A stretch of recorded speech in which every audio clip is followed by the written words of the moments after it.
Good, great afternoon, everyone. Happy Friday. I hope your 4th of July holiday is going well. I greet you with love and blessings and hope that everything is well in your world.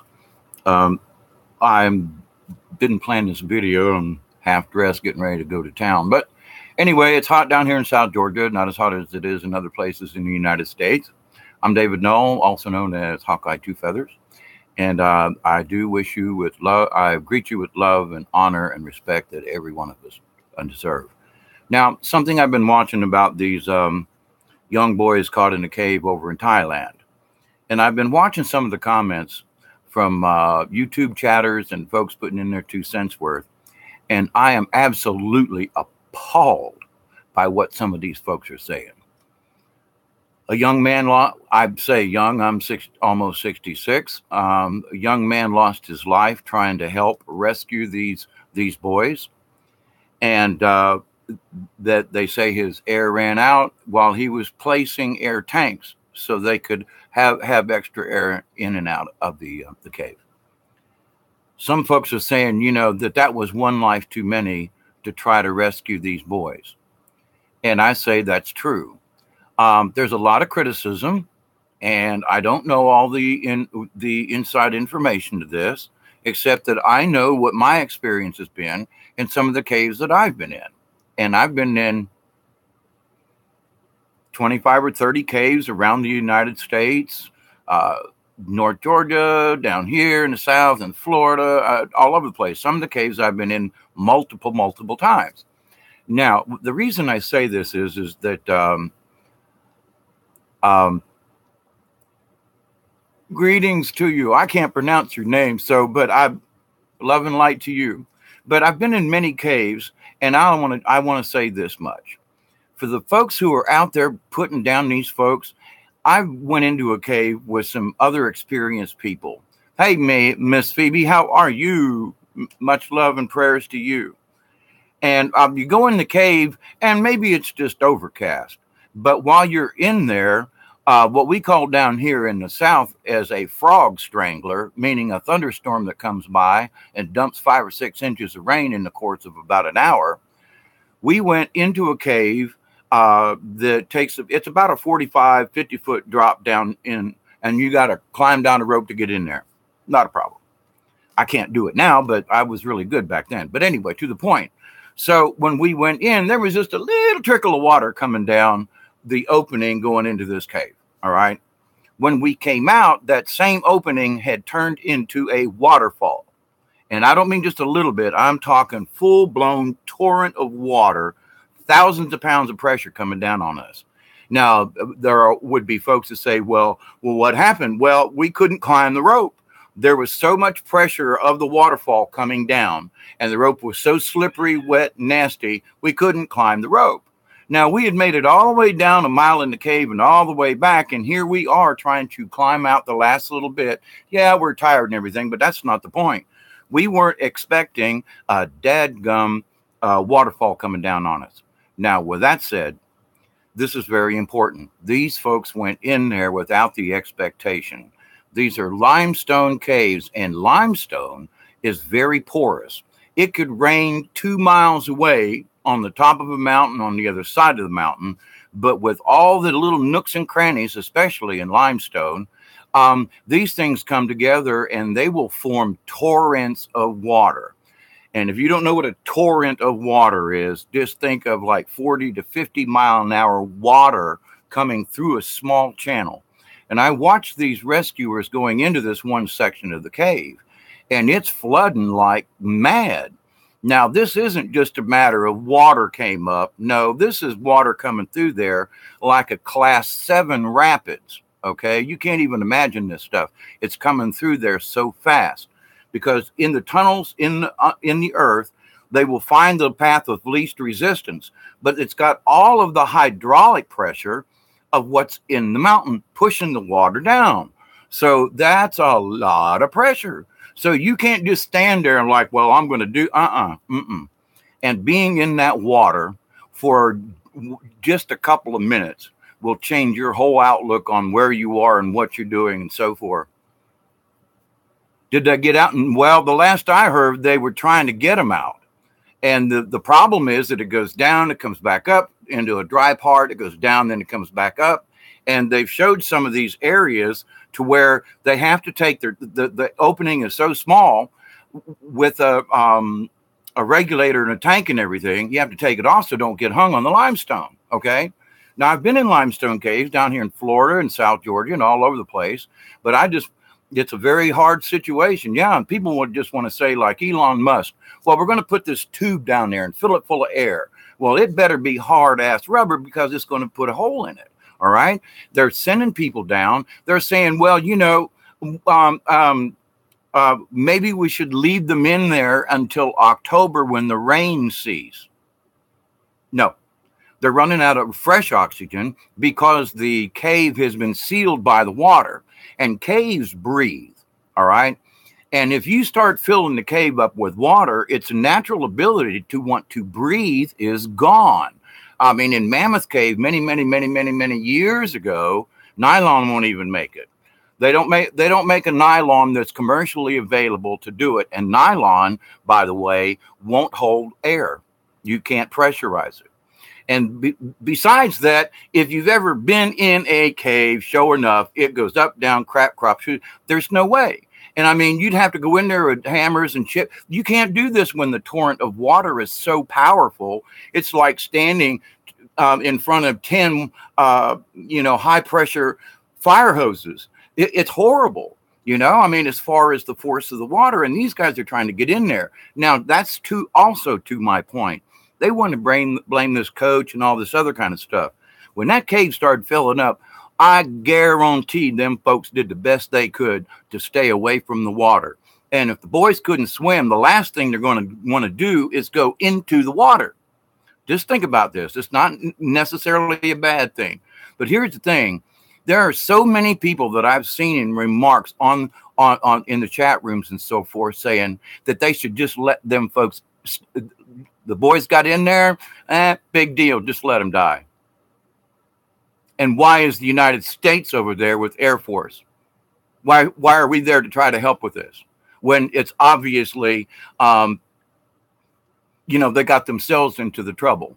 Why are we there? Why is the U.S. there? Why is the U.S. Air Force there with support? What? I'm sorry. I don't think those boys or even the instructor or the coach or whoever anticipated this event. Well, where's their packs? Where are their flashlights? They've been in there 10 days. Their flashlights ran out the first day. They've been sitting in the dark 2 miles underground in a dark, damp area with water coming in, scared shitless. And there are people out there going, just let them die. Let's not waste any more time or effort. What are the United States doing over there? Are you kidding me? Are you kidding me? I'm sorry. I'm not going to speak bad about these fecal people. There's a good one. These fecal people who want to talk down about these poor children who went in there on an artifact hunt. Okay. And I'm telling you, I've been in places that flooded within 2 or 3 hours. And you know, being an adult and being a swimmer and all these other things, I've done scuba diving, and I know what goes on. And I'm telling you, these guys have got it hard. They can't just get out. They can't just put a mask on these children and let them. They have to be able to swim out in rapidly filling water that's still coming in from other places on the mountain. And, but have we lost our ever-loving mind? Now, there are several things about this. Number one, we should pray for the people who are risking their lives to go in there. If I were a younger man and could go in those caves, I would. No problem. Because I know what it's like to get stuck in a cave and you can't get out. And mine wasn't for days. We were down in a cave much longer than we anticipated. Someone slipped and twisted their ankle. We had to drag them out.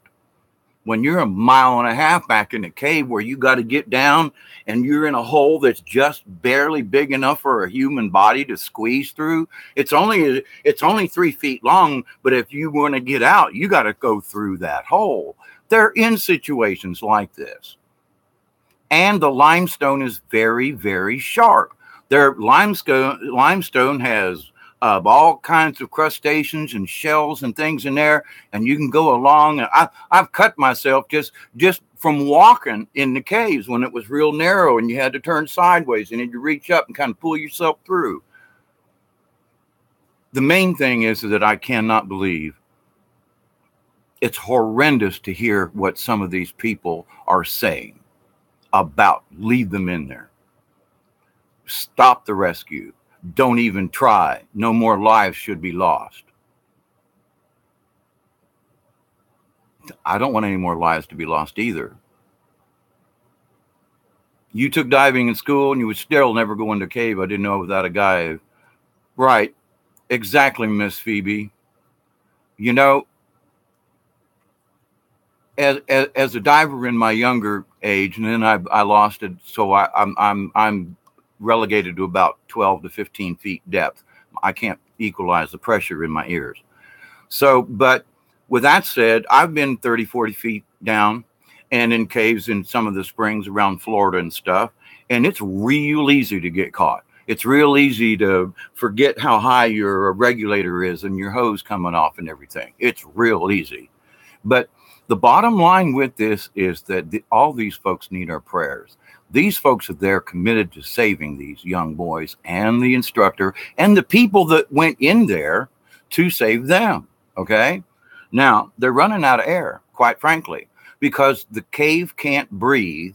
The extra people in the cave are using up the oxygen faster. So now they've got several situations. They've got more rain expected. That's still filling up. It slowed down some, but the water's still filling up. I don't know if there is any, Miss Rose. I honestly don't. Now, my suggestion, and still is, they have these capsules, emergency capsules, in case you're out in sea, and they'll eject you into the ocean. And then basically it's a cylinder just big enough to get in, and it's a protective thing, and there's enough air in there that it can pop you out and you can sit in the ocean. They're little emergency pods.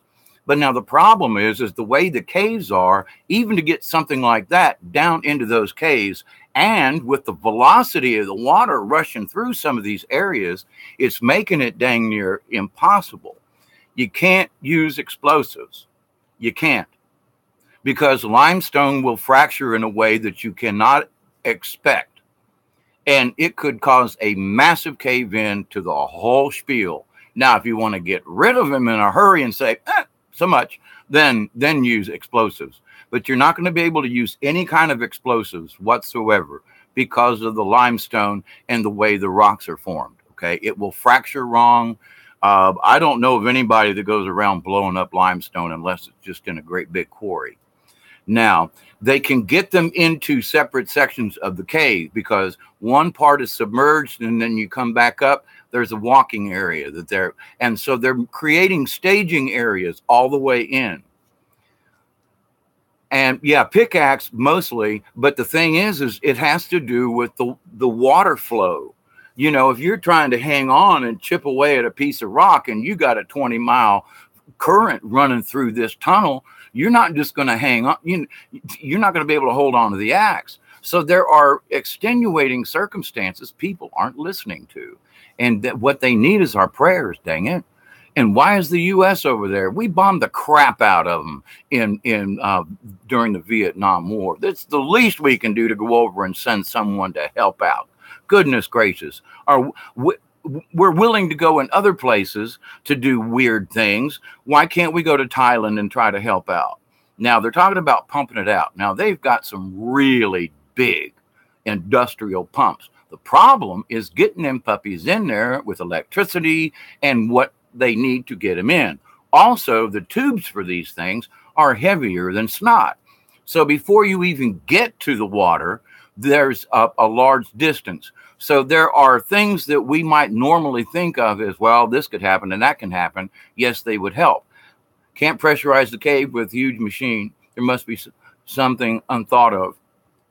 Limestone's so porous, if you tried to pressurize it, the air would kind of weep through into little nooks and crannies in the ceiling. And that's where you get your fresh air. When I was in a cave, a mile back, if you got into a tight opening, you could feel the fresh air blowing by. It'll blow your candle out. We used to go back there and set candles up. And if you put a candle too close to one of these openings, the breathing of the limestone cave that we were in would literally blow the candle out. And, there's not a wind, but the caves breathe. The water has shut the breathing off in the cave. And the extra people has exacerbated the situation. So there are things they're doing. They're trying to get air in. They're trying to do these other things. But the situation is that with their activity, every time they swim through there, they stir up the muck. It's like trying to swim through coffee, really thick coffee, and milk put in there and stirred around. It's really difficult. The pressurized suits that they would need won't fit through some of the openings. That's what some of the expert divers are saying. I agree with you, Miss Rose. I'm not trying to discourage your suggestions, but these rocks are sharp in places. And so a pressurized suit, they're better off in a wetsuit, which will maintain their body heat and keep them from being wet, but better off with just a pressurized helmet. Okay, but even those, you have to have airlines coming in and so forth. And some of the areas are so tight, they have to go in. They would literally have to go through the hole, turn around, which is really difficult, and then pull the child through or push them through or whatever. So this is going to, for each child, it's going to require at least one person. Most probably, I would say two, because of being at both ends. In case the child tries to panic, you could help out. So this isn't just like walking out of a cave. It's just not that simple.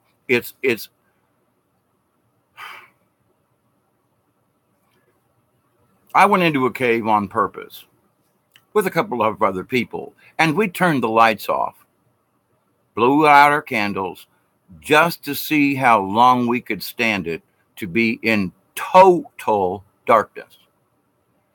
Total darkness. You wave there's nothing. You see absolutely nothing. After being in there for 1 hour, we had agreed, no matter how much we screamed, we were going to try to do it for 1 hour in total, absolute darkness.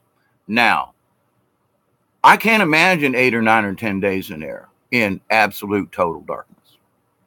The freaky stuff that has probably have gone through every one of those four folks' brains is beyond any type of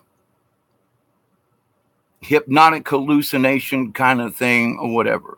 And the thought of you're starving to death, you're getting hungrier. Yeah, you got water, but you can't see, you're stuck. And so the terror of that, now you're going to ask them to put on a mask because they're already terrorized, seriously. Just that hour that we were in total darkness was really creepy. And to times that, 200 hours or whatever, but to the point though. So they're dealing with these kids freaked out. They're trying to get them regulated with proper nutrition and trying to calm them down because the hallucinations and things that went on their mind, none of us can understand it unless you've been there. That's all there is. You cannot, I don't care how hard you try, unless you've been in a cave for 9 days with no lights, you'll not understand what these folks have just went through. And now you're asking them to dive in the water that's murky, you can't see, and put your head down and go through a hole and hope to God you make it out. And so that's what they're dealing with these kids. And I mean, one experienced diver's already perished in this mess. So we need to send our prayers out. We need to send our prayers out. Anything that they try is going to be daggum hard. And all these new types of things, they need an inner tube. It needs to be a rubber inner tube type deal. A vulcanized type of rubber that's really difficult to tear. But I'm going back to the limestone, and it's not the limestone itself, it's what the limestone holds in the form of shells and sea creatures and disc sharp objects that are crushed into the limestone. There's all kinds of stuff sticking out, you know, and you'd have to go through there with like a buffing machine. Okay. Now, I would imagine that the deep state and some of them DARPA folks, they've probably got some kind of laser there. They could melt the sides of the tunnel, but that wouldn't work underwater. And the issues they're having are the narrow passages underwater. See? So, you know, I don't know. So where they might have another day or two to work out some of these kinks because of air and other issues, they're having to step up the timetable. And I say all of us need to pray for these folks and quit with this. Well, what did the coach do? You know, oh, they drugged him in there. It was a pedophile cave. Oh, would you stop it? Cut it out. Just stop it, for God's sakes. Stop it. You're creating more pandemonium. Just agree them folks got stuck. Whatever the reason, they're stuck. I'm sure they didn't want to stay there. That was not their choice to die in that cave. Now, that said, we need to go to the next level and say, stop the blame. There is no blame. They're stuck in there. Now, we have enough engineers and people. I'm an engineer. I've engineered a lot of stuff over the years. I've worked with all different types of materials. Some of them are a little on the exotic side. I know we have technology. My point is the situation in the cave is not allowing these good high-tech things to be used, okay? If you try to go, oh, well, we'll bore in from the side, then all the water would rush in and flood your machine. I mean, there are so many, oh, well, we'll come in at an angle. Okay, but are you going to run into something else in the mountain where the water's actually feeding that part of the cave? There are too many dynamics. Why don't we? Okay, I guarantee them folks are trying to get them boys out without losing any kind of life. And if they've got something, the Air Force and the Army and the Marines and the Navy SEALs, if there's some way to get them guys out, they will. Okay? If they've got a technology they need to yank out from some part of something, they would. But I'm here to tell you, it's the conditions of the cave that are keeping these things from happening. It's the conditions in the cave. It's not the divers. It's not the equipment. You know, it's the conditions of the cave. Okay. And for folks who've never plundered around as a spelunker 2 or 3 miles up underneath the ground in a cave that most 99 and 9/10% folks don't even know exist. These are the caves I've been in. And if you get stuck, you're there. They're never going to find you because they don't even know where the damn hole is on top of the ground. Okay. These are the kind of holes I've been in. And I know treachery. I've been in caves that got clogged with water and mud, and we had to dig our way back out in the matter of just a couple of hours because of a torrential rain that dumped 3 or 4 inches in an hour, hour and a half. When you're inside a cave, you don't know it's raining, except that maybe the water starts dripping more from the ceiling. That's a great indication. And it comes in from all over the ceiling. Limestone caves are like that. They drip, they hang. And if there's more water on top, which where this particular cave is, there's a lot of mountain on top of them. That means all the water in that entire mountain is subject to channel itself down and into these caves. So they need our prayers. They really do. And we need, please, please, please, if you see somebody bad mouthing these folks and, oh, leave them in there or whatever, just pray for them folk that maybe they get hit by a bus. I'm sorry, I didn't say that out loud. I just can't imagine how someone would, that's almost like, well, go ahead, let them die. Let them, you can't get them out. Oh, well, you tried. But we're not losing another person. Let them in there. They'll be okay. And if they're still alive in October, big deal. Then they can walk out. Are you serious? Pay attention. We are human beings on this planet. And if nothing else, we should care for each other. And this shows me that there are people over there who are giving their lives because of a weird circumstance in that cave. But like I said, there's a cave in South Georgia that damn near the same thing happened to us. We had to get down on, the rock would come down and you'd have to get down on your hands and knees for 3 or 4 feet. But the water came in so fast that in order to get out, we had to completely submerge ourselves and crawl on, pull ourselves along until we reached the other side. But I've been in the cave enough times to know how long that passage was and that we could hold our breath. But still, there was one person who freaked out. And I had to go back several times, like, calm down. It's right over there. We got a rope tied. Just hold your breath and go through. It's not easy. It really isn't easy. And for people who have been spelunking, before and have been in caves and these types of incidents, you don't know. You can think you're doing fine and holding on, and the pressure of the water puts some debris into, it'll break rocks off and things. So you think that it's just water when all of a sudden a rock hits you in the side of the face that lodged off somewhere up above. These are dangerous circumstances. So folks laying blame on why they're stuck in there, please stop. Okay. It was a bad situation that happened real quick.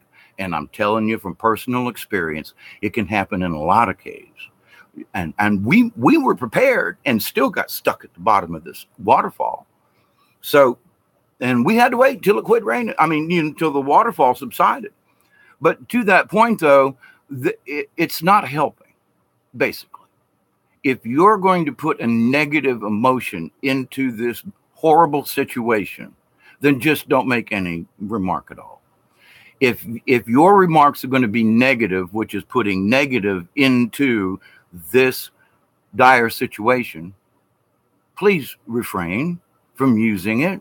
If you feel that it's stupid and dumb and all this, then keep your thoughts to yourself. But when you type them out and put them in a chat for everybody to see, you're being a provocateur. You're being against the energy we need to focus to help these people. If enough of us got together and could focus on these, we could put an energy bubble around these kids. They wouldn't even need oxygen. We could pull them out in an energy bubble. But there's so much confusion and so much other stuff. Of course, that's not going to work. But we can surround the area. We can send our love, our honor, and our respect for the hundreds, if not thousands of people who are trying desperately. Now, one would say, well, why would you even try to undertake this really difficult situation in the first place? Experience. That's why. In case anything ever happened anywhere close to this again, you would have the opportunity of the knowledge of, you know what? These folks in India had a cave in, and this is how they handle it. Oh, there was a cave in coal mine, blah, blah, blah. We use that. Every time there was a situation, there is something learned. Whatever it is, there's something learned in every dire situation. I know every dire situation I've been in, I had to figure my way out, and I'm still here. So there's proof that sometimes it takes a dire situation for you to think of that that perfect idea, that perfect situation. So I've had my glasses off because I hate to do the glasses thing. And let me read your comments, please.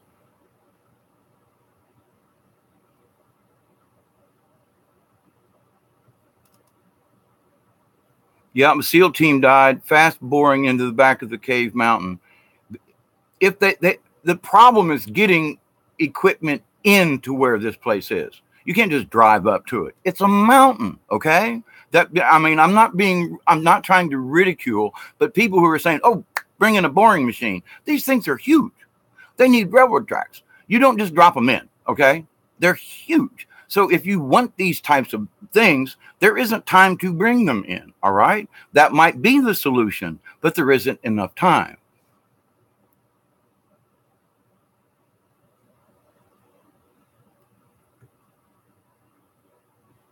Right, there is no blame needed. Right, and they have waterproof buffers, absolutely. But again, these are wonderful ideas, and even my ideas as an engineer and a fiberglass tube type bubble and getting them out. The issue is the rocks won't allow it. You go up for 5 feet and then over a thing and then back down. So it's not like you can just put something straight through. That is the biggest issue with this, okay? So it's not like anybody has to be, yeah, the water is rushing in as fast as they can. Miss Rose, God bless you for you being a Viet vet. God bless you.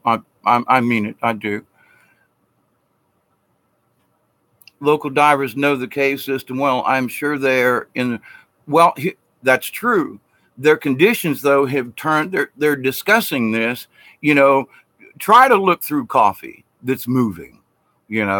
And all the other debris that's in this water. I mean, there's sand, there's mud, there's all kinds of stuff in this Russian water. So you might know the cave, but when the conditions of the cave change, and that's what I'm trying to explain. The divers, if water wasn't flowing and it was just stagnant water, okay. But if you've got moving water, whoa, man, especially if it's really muddy. The people's culture is a plus, helps mentally their chance of survival.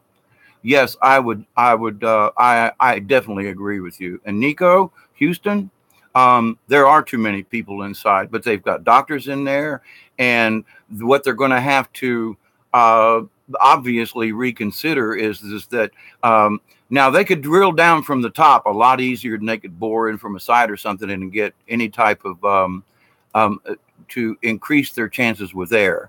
They can pump in to a lower level and pump out. Actually, it would be the other way around. I think carbon monoxide dioxide sinks. I think. Anyway, but to the point, they put a tube in with injecting air and another one right beside it that is shorter or longer. I can't remember which at the moment, but that would pull out the nasty air. This can be done. And you could do it with a 3-inch hole real easy. Now, they would also have to sit down, regulate their breathing, and with the Rose, I think you said it was with their, the type of folks that they are in Thailand, that they would be able to calm. And I understand that. That's a good thing.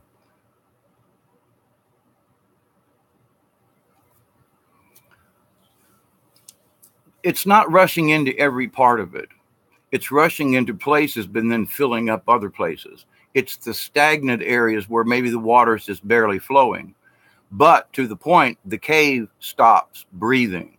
Also, if there's water coming in through all the weep holes, seep holes, that doesn't, it brings in enough water and oxygen for a salamander and frogs, but not for a human being. It can't bring it in fast enough, okay? It is bringing it in, but because the passage is clogged, the cave isn't breathing. So that's an issue. And I mean, in Mammoth Cave, they moved a couple of rocks at the beginning, at the front of the cave years ago, to allow visitors in and out. And they damn near destroyed the entire Mammoth Cave system because it let too much air in and out. They had to build a 2x4 with plywood doorway so they could regulate the regulate the airflow going in and out of the cave. They damn near killed Mammoth Cave by moving a couple of boulders. Okay, they didn't clear out; they just moved a couple of boulders. So it's very important to the life of the cave and how it breathes. Mother Earth is breathing. I'm sorry, just the way it is. But because those air passages are now clogged, it's more difficult for the cave to absorb it. The limestone will help absorb some of the CO2. It will literally change colors of the limestone inside. So, Miss Phoebe, I know you are, and everybody has an idea, and we want them all to work. But understand, it's the conditions of the cave and of the rock, and in the places where there is water flowing. It's not necessarily overhead, but it's coming in so rapidly. I was watching these poor guys, they were up to here in water, and it was running. Man, it was running a torrent. And so with that said, though, we need to send them positive energy. We need to send them all these wonderful ideas. But at the same time, understand the conditions inside the cave. Well, why aren't they trying this? Well, because, okay, do a little background on limestone caves and you'll understand these poor folks have got just a really tough deal. Now, like I said, if I were younger, I'd go out there in a heartbeat. I'd go and risk my life. I would. And why? Because these kids didn't deserve this. Hello from Iceland, 708. Wonderful to hear from you and see you here. How's the weather in Iceland? Icy, or I don't mean that nasty. I mean, seriously, is it cold up yonder? Down here in South Georgia, we've got temperatures that are about 90 degrees. And today at 11 o'clock, it was still 82, which is like really weird for this time of the year. But these folks really need our prayers. And the last thing they need are bad energies. If you can't say something good, just don't say it at all. Be kind to the people who are sending good energy out. Okay, best prayer. Mother Nature, please help us protect the people trying to save the children and the rescuers in the cave. We will take the reign here for a bit. Thank you, Mother Nature, for listening. I've been saved for a long time, Christianity, and have gone beyond Christianity. But, oh yeah, way past saved. We also need to pray that the folks in there will maintain a good, positive meditation, because it's really difficult inside.